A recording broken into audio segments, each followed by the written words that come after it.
Well, good morning, ladies and gentlemen. Um, my name is Jeff Graham. I head up the life sciences practice here at BLG. I also have the privilege of being the corporate secretary of LSO. Welcome this morning to BLG, and this the 8th annual LSO Public Policy Forum. My partners and I at BLG are very pleased to be hosting this forum. We, like the board of directors of LSO, realize how important it is for LSO to contribute to the development of life sciences policy in Ontario. We all recognize that there's no other organization as important to the development of life sciences as LSO, and no other organization in Ontario has been as influential as LSO in helping to shape the public policy of life sciences in this province. So as this province moves towards what is likely to be one of the most important elections in recent memory, the work of this forum today has the potential to make a very important impact in helping to shape the views of LSO and thereafter the views of the future government of Ontario. The topics that will be discussed and debated today are critical to the future of the life sciences sector in Ontario, and your views and input will help to ensure that LSO is able to credibly advocate for policy and regulatory changes in the public interest. Let me close by making an observation with which I'm sure you'll all agree. It is that we are incredibly fortunate to have a board at LSO led by Mark Smithies, from whom you'll hear a little later today, and a president and CEO being Jason Field, from whom you'll hear next. Jason, please come to the podium.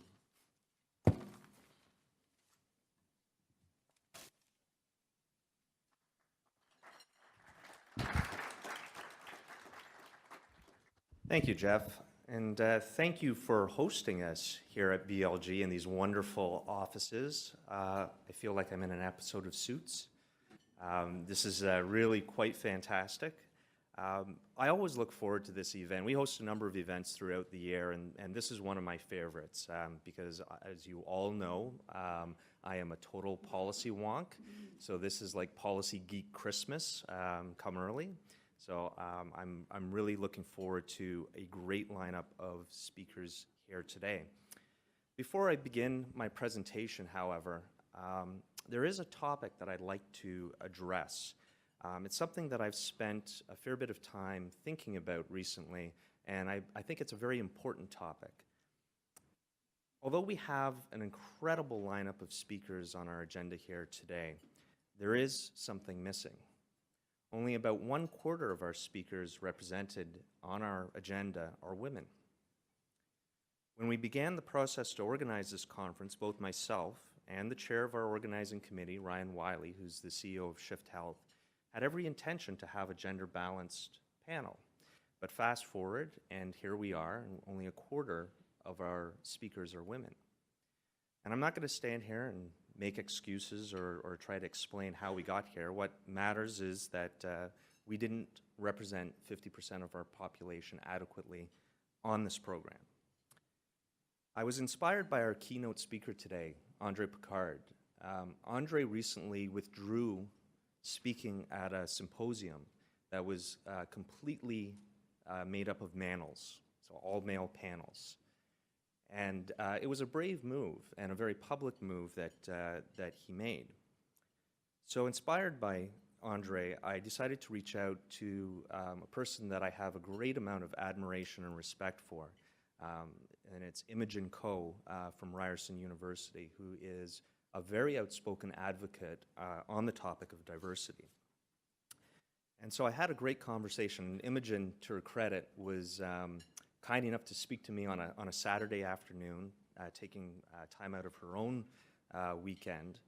And I said to Imogen that looking back in retrospect on this process of organizing this panel and with the intent of having gender balance, I think I've figured out where we went wrong and where we failed. And where we failed was that we had set gender balance as an aspirational goal rather than a priority. It was a nice to have rather than a must have. And she confirmed that indeed that was where we fell short. So having come to this determination, I'm going to make a commitment to all of you today that our 2018 Policy Forum will have equal representation on all of our panels.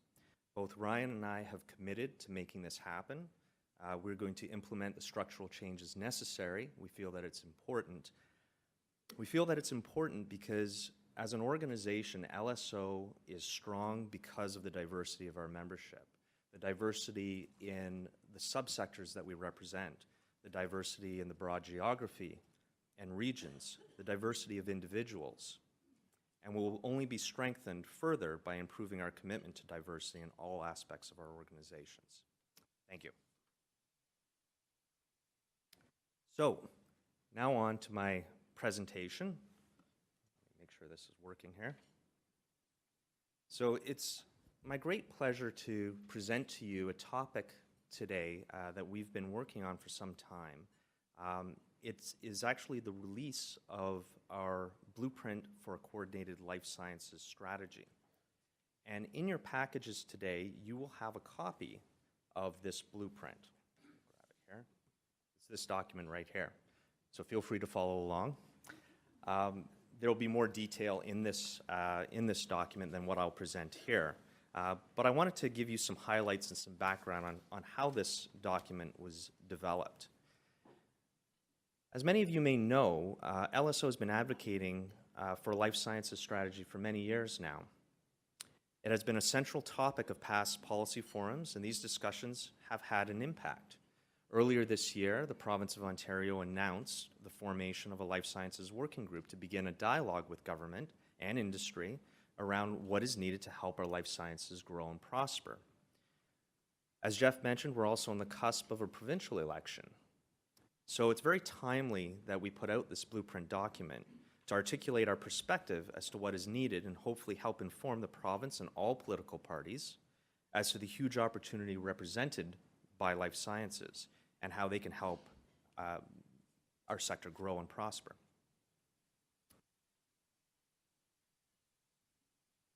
So Kevin Lynch, the Honorable Kevin Lynch, has been repeating this quote for a number of years now. I've been attending the Ontario Economic Summit for the last few years, and I think every year he mentions this. So either his material is getting stale or it's still relevant. I really believe he's a very smart man, much smarter than I am, so I think that, that it's the latter. We have incredible science, we have incredible talent, brain power. We're a wealthy nation, we have great infrastructure. So the question that I've been asking for the last little while is why have we not been able to convert this into that made in Ontario success story? Where is our BlackBerry of biotech? And I think it comes back to Kevin's insights that we simply don't have the recipe in place. And by recipe, we believe that that is a coordinated strategy for the life sciences sector. We chose our words carefully when we call it a coordinated strategy. We could easily come up with a strategy. Anybody can come up with a strategy. But is it coordinated, especially in an industry as diverse and complex as the life sciences sector?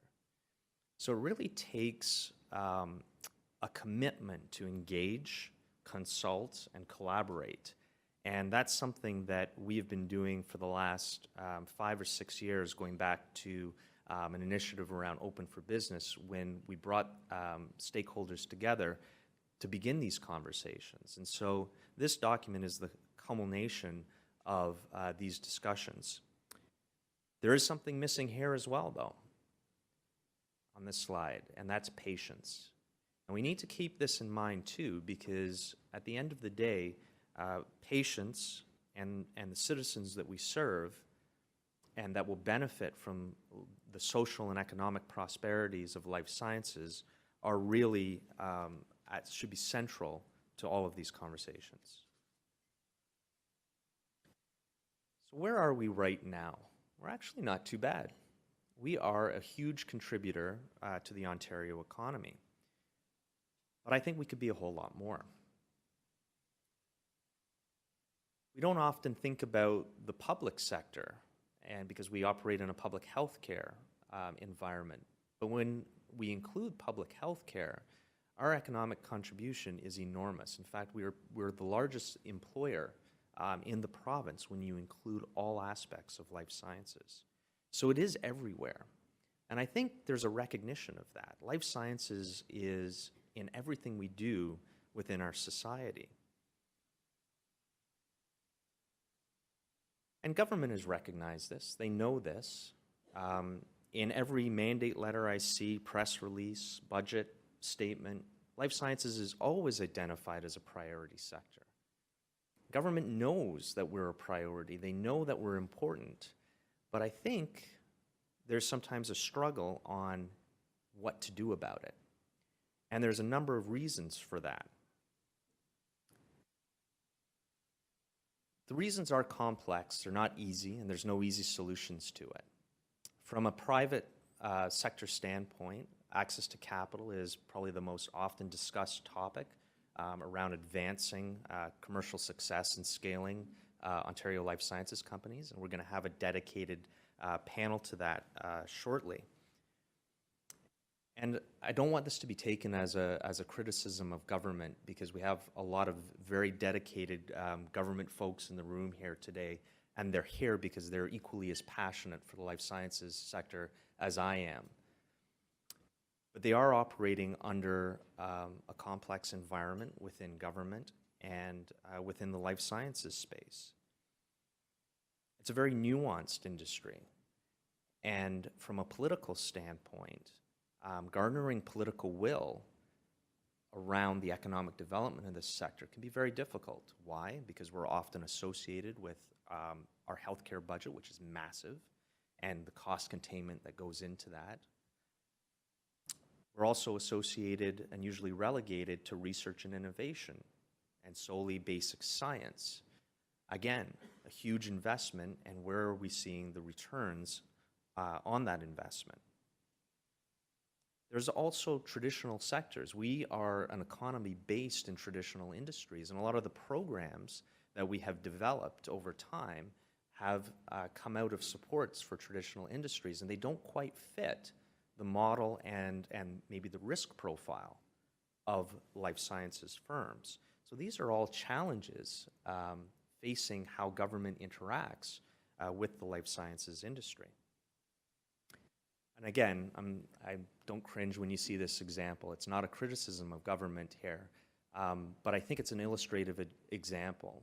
This is a snapshot of the Jobs and Prosperity Fund, and life sciences was fairly underrepresented here. But in this investment was a really key investment, and it was the investment that the government made in attracting J-Labs to Ontario. So they've recognized the importance. When they can invest and attract and see opportunity, they do it. But I think, again, going back to the constraints of programs and parameters of programs, oftentimes it's not quite a fit for life sciences. And I don't think programs are the answer either. I think a lot of direct funding programs aren't a fit because they're really not what is needed in the life sciences sector. So there are challenges, but the opportunity is huge. We need to address these. We need to be committed to tackling these really challenging problems. You don't have to look very far to see the level and magnitude of the opportunities within life sciences.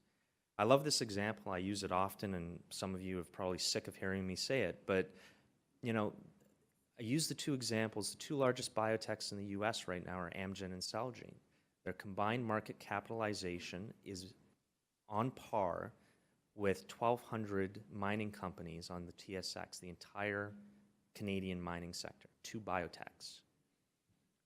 That's enormous. And if you look back 20, 30 years, these companies were little tiny startups, just based on good science, which we have in spades. So the question remains, why haven't we been able to achieve the same level of success? Because the impact to Ontario's economy and the Canadian economy writ large will be enormous. I actually spent a few days this week in Ottawa with one of my colleagues, Frank Barreau from Montreal in Vivo. And Frank believes in this as well. And we work together, the provinces of Ontario and Quebec, to send this message federally to federal policymakers, to align them. Because both of us want the success story to happen in our respective provinces. And we always rib each other about that. But we both know that regardless of where that success takes place, the benefits broadly across Canada will be second to none. Another example within life sciences is in the agricultural space. And again, this is often overlooked as a segment of life sciences, but the recent Barton report showed that the export markets in agriculture and food are the leading opportunity for improving our contribution to GDP. And there is a lot of amazing biotech and life sciences that overlap and converge in the agriculture and food space.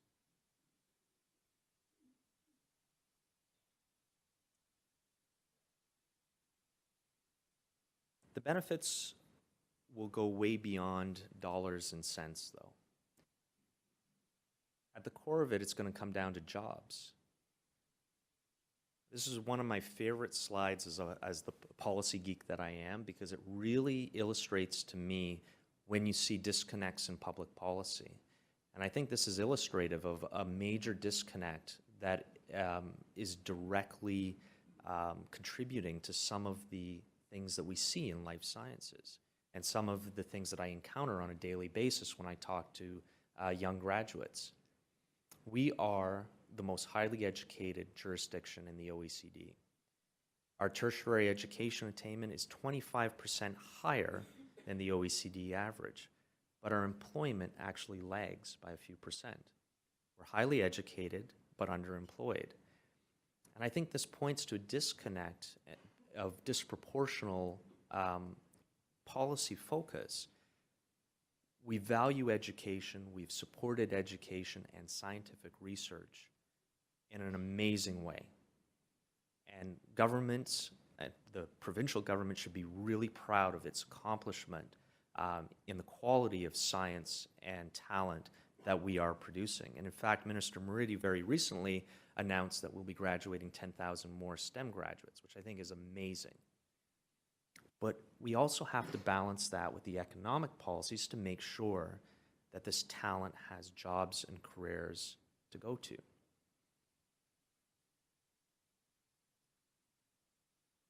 So life sciences to me is a no-brainer from a policy perspective. It checks all the boxes, really. It is the sector that I believe is most aligned with government priorities. You know, from a competitive economy to sustainable and quality healthcare, sustainable environment and climate change, food security for a growing global population, and social prosperity for all citizens. I think life sciences can hit all of these points. The benefits to investing heavily and having a focused strategy on this very unique industry is very compelling. As I mentioned, I don't believe any other sector is better aligned with government's priorities, but we also need government to align with the complexity of our industry. So government is divided into ministerial mandates. And one of the challenges of tackling public policy around life sciences is that life sciences cuts across many, many, many segments of government.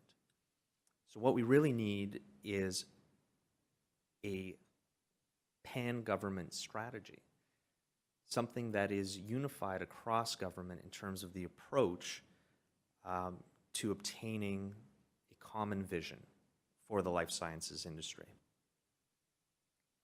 So I'm going to spend a few minutes and talk about some of the elements that we have pointed out that are in the strategy document that each of you have. I'm going to go through this at a high level, not in a great amount of detail. There's more in the document, but I'll share with you some of the highlights of what we think are essential. We need to do a better job at telling our story. Ella from TO Health is here this morning. Ella, where are you? There you are, over there. This is a mandate that Ella has taken on from a Toronto cluster perspective because they recognize very clearly that we weren't telling our story globally in a very compelling way. And so she has taken on that task with TO Health, and they've done a phenomenal job at developing that narrative and marketing that and promoting that internationally. But we need to expand that effort, for sure. We have a great story here, and we need to tell it better. We need to make it easier for companies to grow and prosper here in Ontario, regardless of what stage that they're at. There has to be multiple entry points and pathways into programs and supports. It is a complex web and ecosystem. We need to simplify it. We need to make it easier, and we need to track our successes and learn from them. We also need to learn from other jurisdictions. There's some great examples that we can take from. The Massachusetts Life Sciences Strategy in 2007 was very compelling. And yes, we're not Massachusetts, and I don't think that we can replicate exactly, but there are lessons that we can learn. The fact that they legislated and made a commitment beyond a 4-year political cycle to life sciences was incredible, and I think that that empowered and fueled their success. I think the fact that they coordinated federal and state level programs, looked for gaps from the lens of an entrepreneur and a growing life sciences company.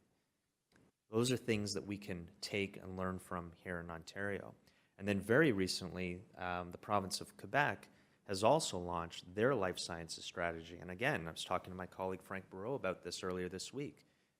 And he said the key there was bringing together economic development and health. That was the catalyst. Very strong minister there, Minister Anglade, who was really was really a champion for that life sciences sector strategy, and championed that within the health ministry and our counterpart at health. And so that was really a driving force behind making that happen.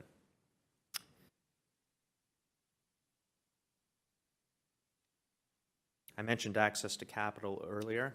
I don't think you can go to any life sciences policy forum without this topic coming up. We have an entire panel dedicated to it today. One of the things that Jeff mentioned at the beginning was the importance of dialogue and debate. And I love dialogue and debate. And so this is a very safe environment that we encourage respectful debate. And I think you're going to hear some of it in some of our panels today. Sorry, I just want to go back to that one for a second. I want to come back to my comments previously about funding programs. Again, I think the policy levers that need to be in play here to address access to capital aren't direct funding programs. I think in life sciences, the key challenges that we need to face need to be other policy levers, whether they're tax incentives to attract and incentivize investors to help de-risk. There's also, we have a representative from OMERS here today on that panel.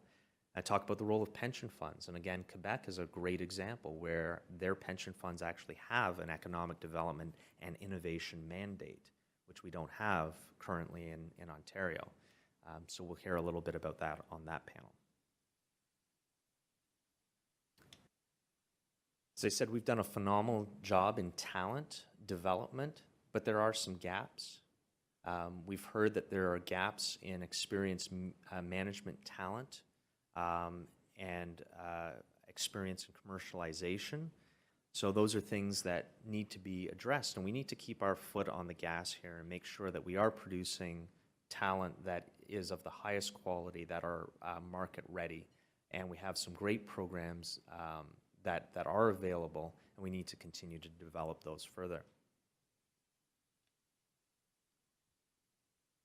I think intellectual property is absolutely key and critical. And right now, in my mind, I think that it's one of the things that we're overlooking in a big, big way. Jim Balsillie from formerly from BlackBerry, has been an advocate champion on the need to protect and retain and nurture Canadian intellectual property. And he's coming at it from an IT perspective.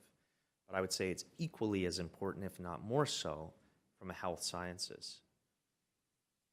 We are producing incredible amount of research and technology at our universities in life sciences, but we need to look at it through the lens of developing that IP along the entire value chain. Think of intellectual property as the raw material.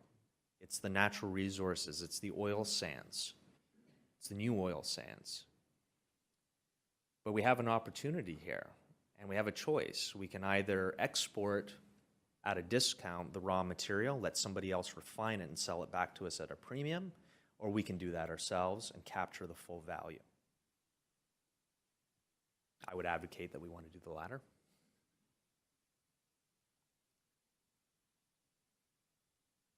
We need to use our systems that we have available to us that are unique to Ontario.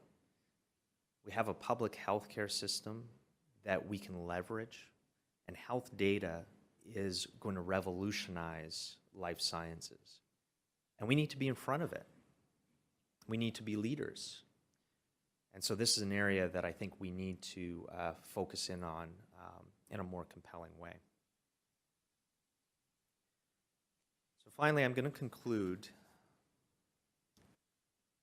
by saying that life sciences in Ontario is not science fiction, it's science fact. It's happening now. The opportunity is now. And we have a chance to lead and become global leaders. But we need to align around this common vision, and we need to execute at all levels. It's not just government. I've spent a lot of time, because it's a policy forum, so you guys get a lot of the focus, but it's the private sector as well. It's all the organizations, it's all the companies, it's entrepreneurs, it's academics, it's patients. We need to align behind a common vision. Our diversity is really our strength, and we can make this a reality. And to that end, I want to finish by thanking all of the organizations that contributed and endorsed this work that we undertook. And this really shows that it can be done, that we can collaborate and work together and align behind a common vision. And all of these organizations have shared and lived that value of collaboration. And so I want to thank each and every one of them for their support. It has really made this document a strong document and a compelling document because of their support and endorsement. Thank you very much, and I'm happy to take questions.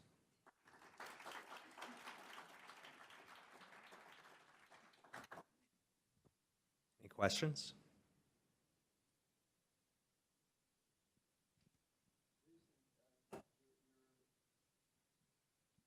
Your talk was great. Thank you. Everyone, first of all, I want to know how many people are here from government? Put up your hands.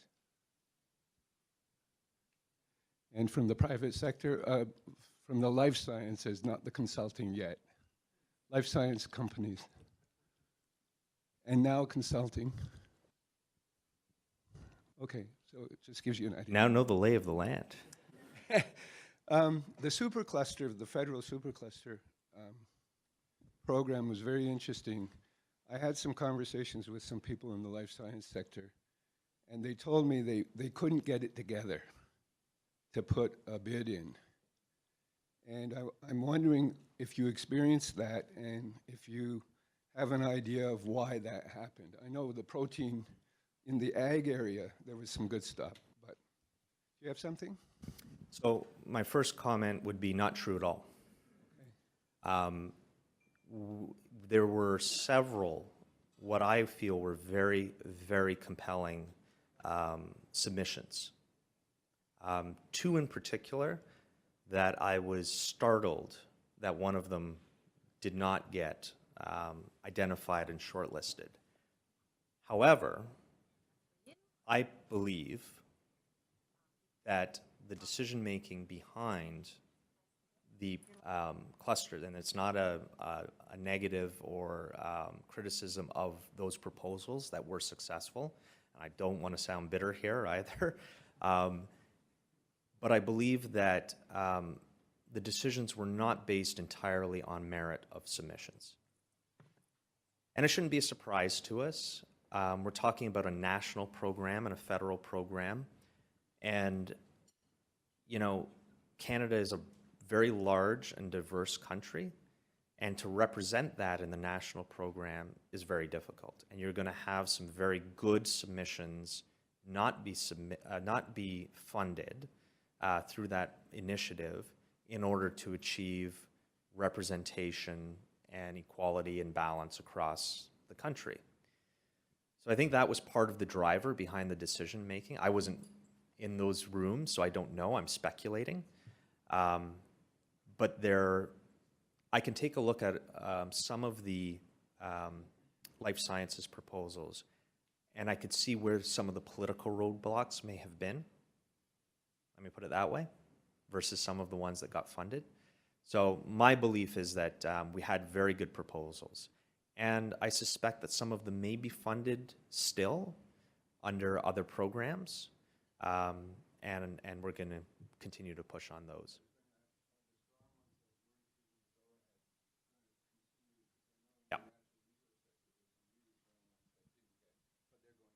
Yeah, they are going ahead. The federal government has announced their SIF fund. I was in Ottawa earlier this week, which I mentioned, and I was talking with several members of ISED, and they, it's funny, I wasn't even there to talk about superclusters, but they obviously read the article that I wrote, and they wanted to talk to me about superclusters. But the topic of SIF was something that they kept going back to, that they do have this program, that they are committed to looking at the strong proposals that were put forward. So I think that that's a positive. Other questions? At the back, Rick.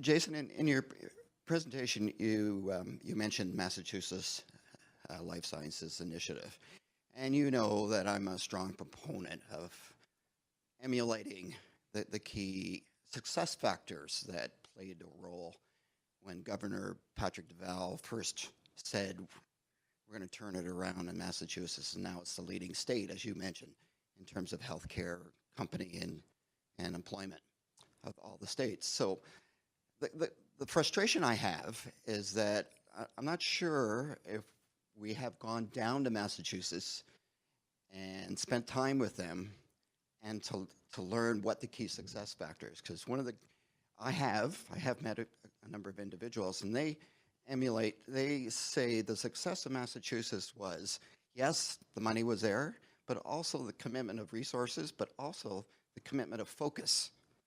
And that runs contrary to government. They like to sprinkle and let everybody be a little bit happy, but to move health sciences, you need to have substantial money, and you need to have the bravery to make, as they did in the initial years, I think it was only 10 companies, startups, that were initiated in the first year. Those 10 companies are now thriving, and that spawned another 10, another 10. That's difficult for government to do. So, but my point is, we really need to go down there and understand why they were so successful if we're going to. And I don't think we've done that yet. Perhaps I'm wrong.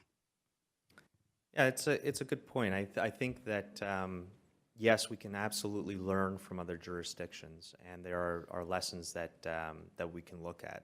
I think at the end of the day, Ontario and Canada broadly are unique, and our solutions will need to be unique to our environments. But we can take the basic learnings for sure. I'm at a little bit of an advantage here because I actually lived in Massachusetts for 5 years during my graduate studies, so I spent significant time in the state and within the scientific community there. And it is a thriving place. It's a very innovative place. We have had interactions with the governor of Massachusetts in past, and I know that the province as well and policymakers have been part of discussions with the state of Massachusetts. So I don't think that there's I don't think there's a lack of understanding of what it is Massachusetts has done. I think it's garnering the political will and the leadership to make it happen. Because as you said, it's not an easy thing to do. Politically, I think it's very difficult, again, because we're in a public healthcare environment where 50% of your budget, and that's often associated with the industry. I think it's a challenge still, but we need to make it politically compelling. And I think it is politically compelling. I mean, you saw the slides that I showed here. I think we are very aligned with government priorities. I think the upside is enormous. I think we're the largest economic opportunity for the province.